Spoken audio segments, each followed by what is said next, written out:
Hey everybody, it's Miles. I wanted to get you guys started on the bouncing ball animation and in the graph editor. So just a couple notes here. I started off, you'll notice I changed my interface color here to this light blue. You can change that color however you want, to whatever you want by going up here to Window, Settings, Preferences, Color Settings, and then you can go down here to 3D Views and pick a different background color. I think this will make it easier for you guys to see it, but you can just click on that swatch, make it red, whatever. So there we go. Something like that should do us pretty well there. And we'll save and close. Alright, the other thing about my interface is that I've got all these grids all over the place, which aren't going to be particularly helpful for right now, so I can just turn them off. Turn them on and off by clicking on this little grid icon up here, or by going here to show grid. So show grid, or just click on the little interface icon there. All right. One other interface element that I wanted to get going is, instead of having this four-way view, I'm going to switch over to have the graph editor always be open. And I'm going to do that by clicking on this icon down here. Now yours might be a little bit different. I'm working on a later version, but that's fine. Just go ahead here. And then this way I've got the graph editor.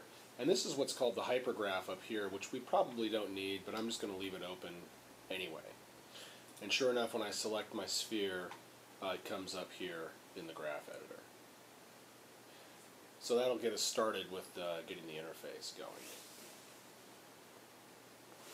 One other quick note on the interfaces, these are all fully customizable. So if I don't want to have the hypergraph here, let's say I want to have another perspective window or a side view, all I have to do is go up here to Panels, and I can choose another perspective view. If I have a camera set up, we'll get into that later.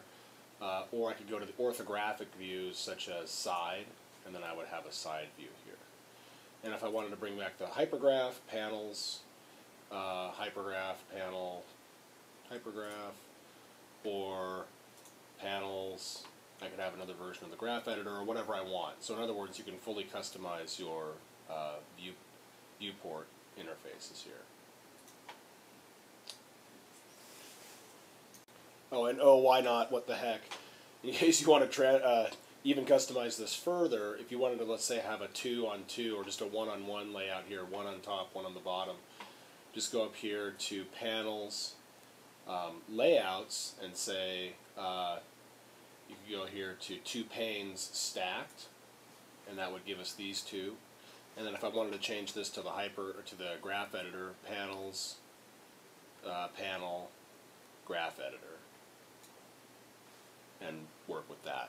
So how you work is completely up to you. It's very customizable, very cool. They have a lot of preset layouts here, or that you can use, that are pretty nifty under the saved layouts there. So all kinds of good stuff, and the point being you can fully customize your interface.